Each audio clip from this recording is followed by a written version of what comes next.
No? Oh, Francisco, they're terrible. no, I made a Caesar salad dressing. That's Okay. end of my cooking, and I even did that a little bit wrong.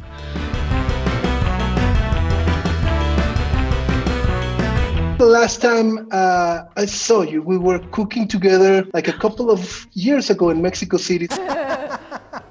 Delightful.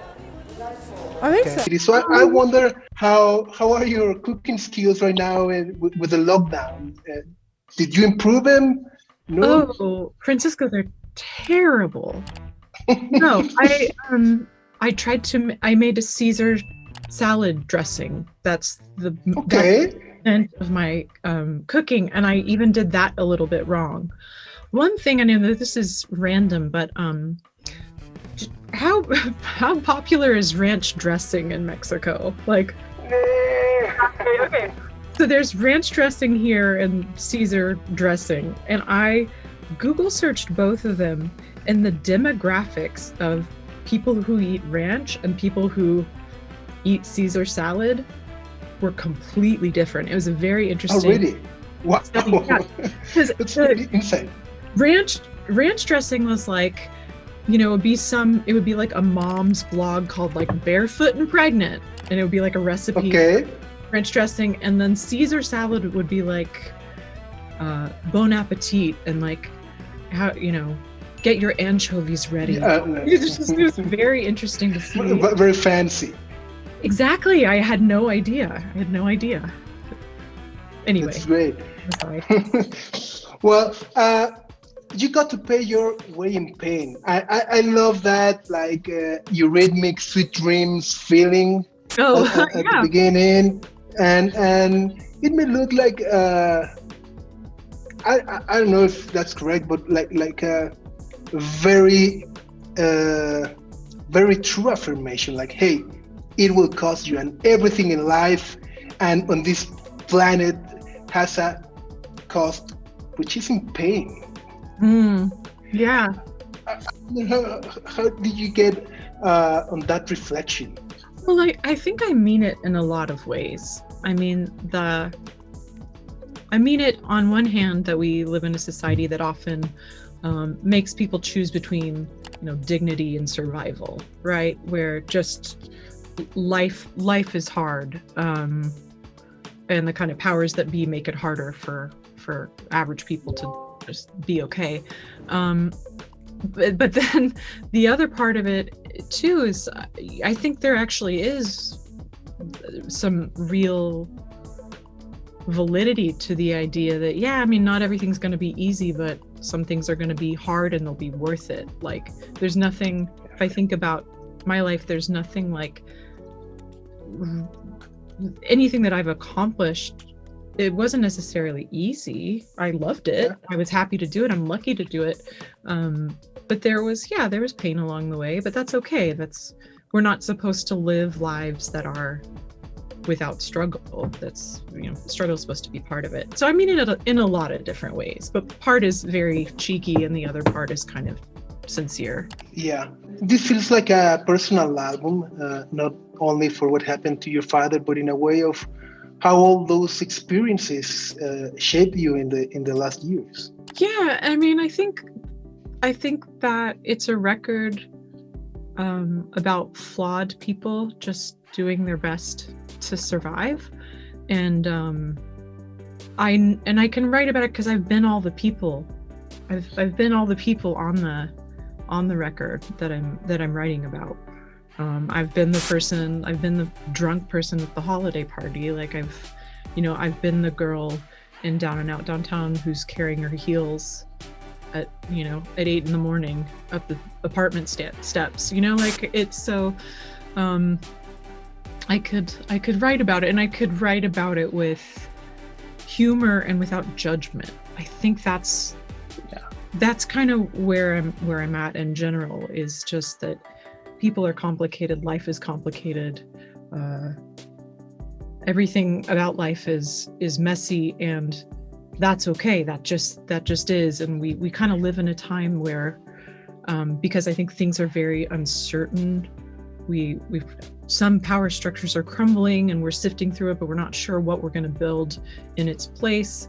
And the economy is where the economy is, and there's massive power imbalances and all this. People are looking for some certainty, and I think that's okay, except it can't be certainty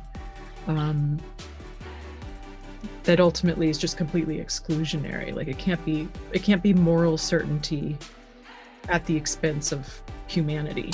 I think that's some connection between what is happening right now. You just mentioned this social anxiety and maybe the need of hope or a change, and something that was happening back in the 70s as well.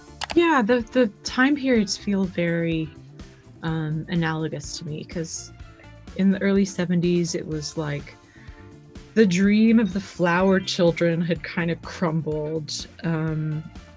It was before gay disco and punk.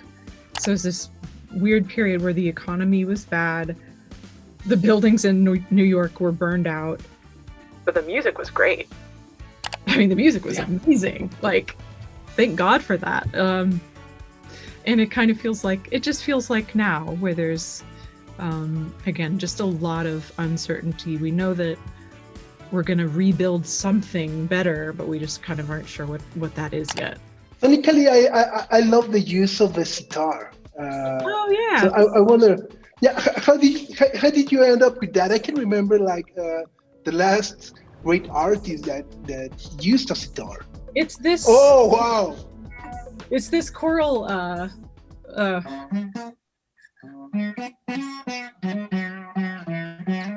This like choral. That's amazing. Yeah.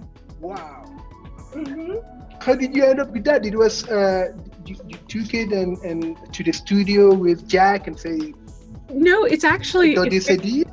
It's actually. I was working with Jack at on a different thing. I think it wasn't even on my record, and he had, this is his choral electric sitar guitar, and I just picked it up and started kind of playing with it, and I was like, oh, this could be cool on, I forget which song we were working on, but I put it on that, and I was like, oh, this is a great texture with like this sort of slap of a clavinet. No, I was about to say clavicle. Oh Jesus! The slap of a clap and like Wurlitzer, the sort of warmth of the Wurlitzer. Like this is a really cool texture, and I haven't heard it in a while, so I'm gonna bring it back. All your albums have its own identity. Everyone feels like a different world or concept. I mean, Mass Seduction feels like a different universe, and this one is very different. And I wonder if you plan it that way from the beginning when you're writing the songs, and then you try to complement it with all the visual elements and all of that. How does it work for you? Well, I think what happens is I'm just restless, and I always want to kind of find a new thing that is exciting to my ears, and sometimes, you know, ironically, I went way down the road of distortion and electronics for a while, and then the thing I came back to was just really warm, simple wooden instruments, and that, you know, because I'd been away from it so long that felt really new, even though they're sort of classic sounds. So I just kind of try to find it, you know, and find things that feel right to me and kind of inspire me. And then I don't actually remember the thought process. I just sort of started writing, and everything that came out was just like jazz chords and this little turnaround and like just groove and like not pushing. You know, I remember listening to this Nina Simone record, a live record where I think the band is about to sing To Be Young, Gifted and Black. I think that's the tune. and the singer starts singing the big thing, and she's like, no. She stops them. She's like, no. You're pushing. Like, you're pushing. Just relax. Don't put nothing on it unless you feel it. Like, and so that was kind of my ethos for the whole record. It's just like, no, we're not pushing. We're not pushing here. This is like, true cool is like sitting back, waiting for it to come to you with like a tequila in your hand, we're not pushing, if that makes sense. Yeah, totally. I want to ask you about Melting on the Song. Oh, yeah. I read that it's a song which is dedicated to those women who have been mistreated by the industry. Marilyn Monroe. I wouldn't exactly say that. I would say that it's like a thank you to a lot of women who've really inspired me, and also to say, like, it was harder for you and you made it easier for me, and thank you. And I hope that where you have been courageous, or you were met with hostility from the system, I hope that where you were courageous, I haven't completely let you down. Yeah, which is a beautiful. It's a beautiful song, and in the context that we live in today. Thanks. Like those inspiration, and it's great. And I think that mysterious journey is back again. The same journey about Joni Mitchell on Bowery Johnny on the Melting of the Sun. Oh, Bowery John. Yeah, Bowery John. He makes an appearance. Yeah, in Down and Out Downtown. He's in that song. Mm-hmm. It's great. And the album closes with Candy Darling. So I want to ask you if you can share a story of how the process was of that song coming together. Yeah, absolutely. The short story is just that a friend of mine knew Candy Darling and was a friend of Candy Darling's, and was by her bedside when she passed. And of course you can see these, like, there's some iconic photographs of Candy Darling, with roses scattered on her flowers. Her chest. Yes, it's so beautiful. Again, I guess a lot of these songs are just sort of like thank you notes and love letters to really powerful people, powerful women. Like, so Candy Darling, it's just really like a love song to her, and kind of imagining that her ascending up to heaven is her taking like the last uptown train of the night. Well, the album was inspired by your dad, so I wonder, did he like it?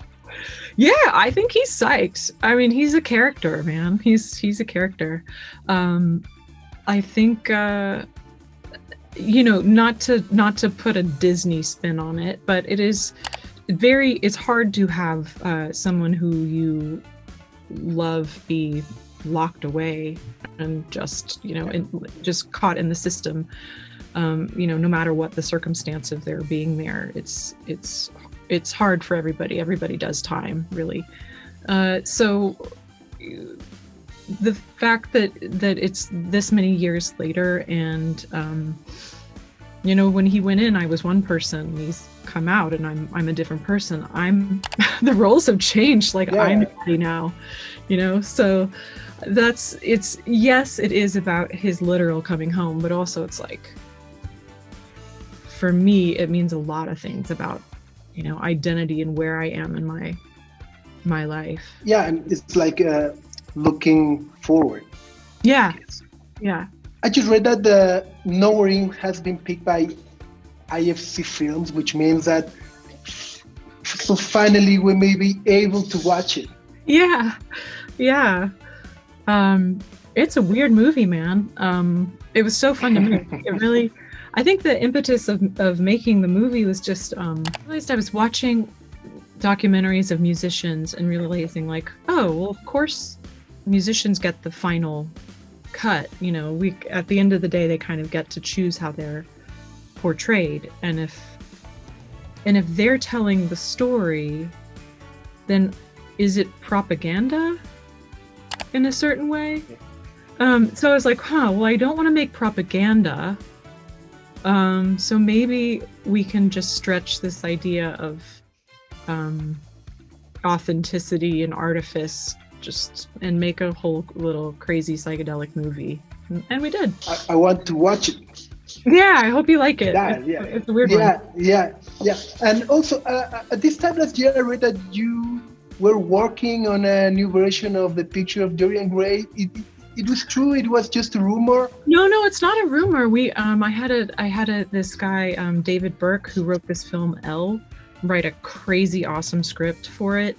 I'm learning that in the movie world, just things, I guess, take time, or they're like in development. Like I don't know what the words mean. I'm just like, okay, well, if I have an idea for music, I can just like go in and do it. But obviously film takes a lot more moving parts. So it's like 3-5 years time. Yeah. Oh my God. It's like in dog's time, like, yeah, this dog has like 80 years. Yeah, exactly.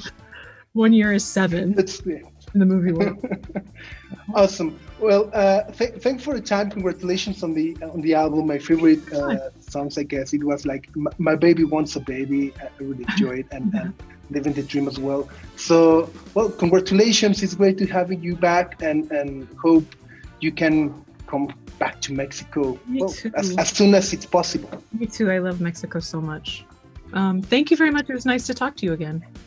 Yeah. See you soon. Take care. You too. Bye. Bye.